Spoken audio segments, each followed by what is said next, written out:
Okay guys, this is the spot I picked for today. Stacked up a couple logs that were laying down here. I'm gonna make a cubby set right here.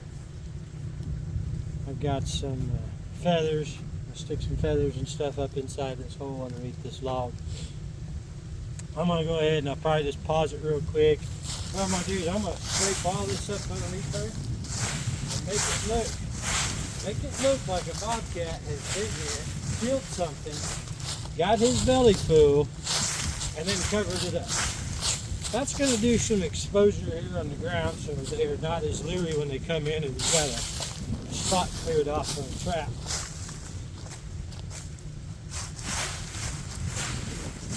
Let's tuck some of this up in here.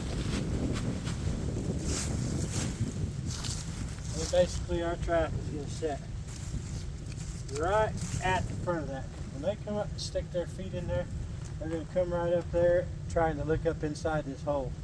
We want that as close as, because they're going to get as close as they can to it as well. So I'm just going to pause this real quick. Basically what I'm going to do is I'm going to probably lay another log in here like a drag. I will wire to that. I will not anchor into the ground here. I'll just do a drag. Bobcats won't drag something very far as long as you got some weight to it. I've got barbed wire fence behind me, wide open field, and lots of thick brush. They're going to get hung up if they do get away from here. A lot of times I'll take that and wire it to some brush or something too so they can't get away. Anyway, I'm going to start digging this out here a little bit and get my trap all set and put in here, and then I'll show you guys how I go ahead and finish setting that in the ground good.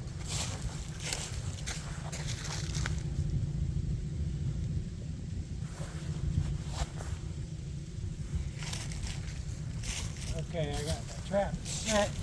Kind of hollowed out a hole, found me a good drag stick. I'm going to this bottom, underneath this trap, it don't matter what's underneath there. You can have a big old hole underneath there as long as you got good lip seat for your jaws around the edges. This is some dirt I made up earlier. Dug it out of the barn. And I mix some antifreeze with it that I get from trapping antifreeze. I get from Okie Trap Supply over in Oklahoma. I'm going to set my trap down in there. And I want that thing seated as tight as I can get to where there is no movement. I want to pack underneath it.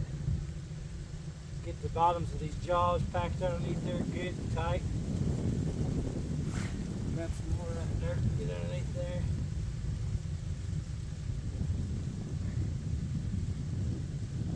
Bobcats aren't as bad as coyotes, foxes. A coyote or a fox, they feel that thing move whatsoever, they're done.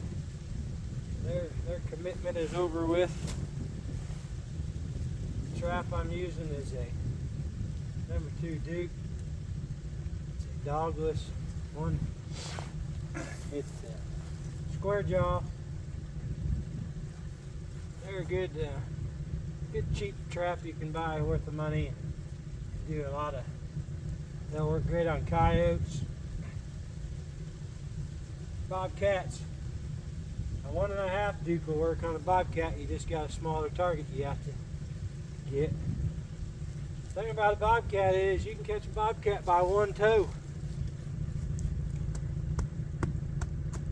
That's my chain. My chain's going up. I've just got it wired to that right there. Just keep packing that in around them jaws. Down inside. Don't get your fingers on the pan. Paper towel. Just a piece of paper towel is what I use. I'm going right over the top of my pan. Stick that down inside the jaw. Front and back. Get the wrinkles out of that paper towel.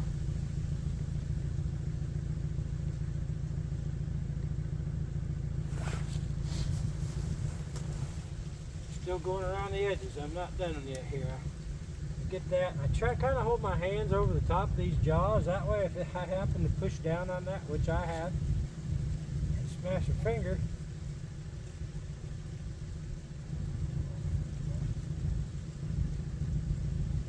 it don't hurt quite as bad when you got that Now my pan's set up a little bit higher on this trap here.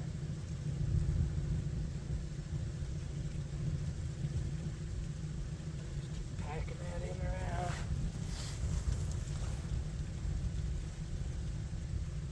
around. Coyotes are a lot rougher. You gotta do a little maneuvering around, do a few other things you can't do with cats. Cats are pretty easy to catch, guys. I mean easy. They once you get it down, they're probably going to be one of your easier targeted animals. But you got to get them out of there.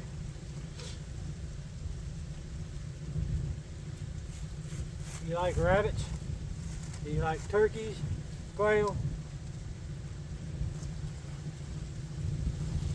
They're not as hard on turkey nests because they don't mess with them, but they sure like the young turkeys.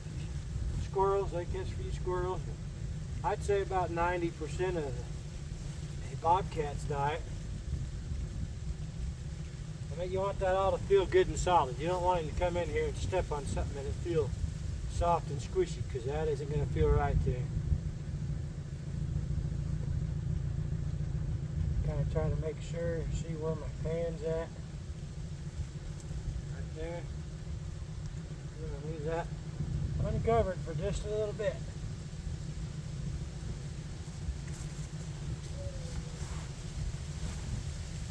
Now this is a totally different colored dirt. So what I want to do, it's going to be freezing because it's freezing out here right now. What I want to do is I want to put a little thin coat of this over the top of all that. That'll cover that pan up. And I'm going to put something right dead center in the middle of that pan, just so I know where it's at. We want this all to blend back and forth. Just more of that dark colored dirt.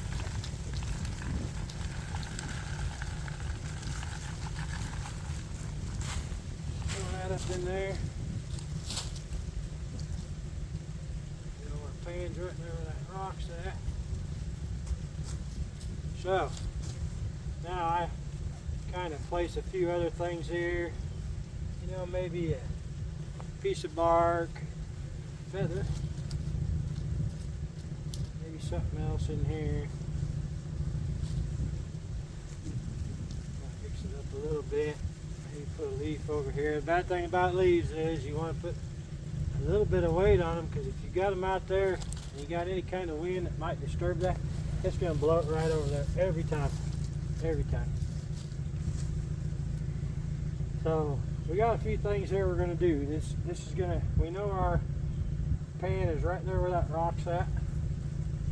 Some of that frost down in there. Acorn or two.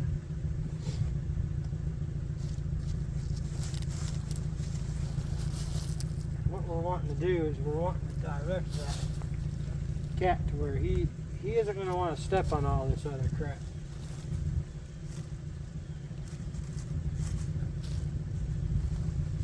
I've had them come over the top.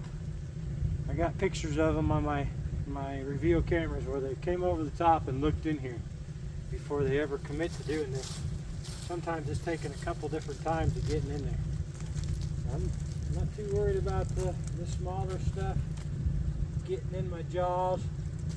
Just don't want anything bigger to get in them jaws and keep it from latching and have your animal get out, because when they jump back, they jump back. I think we need one more. Right here. Then I'm going to remove that. I've even taken and made a footprint right there, and it actually, you wouldn't think. I've seen another guy do this, and just make it look like something stepped here. Kind of pat it back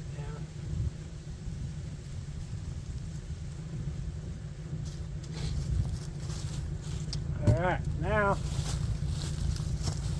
I make up my own lure. Guys, I'm sold out. I don't have any more right now.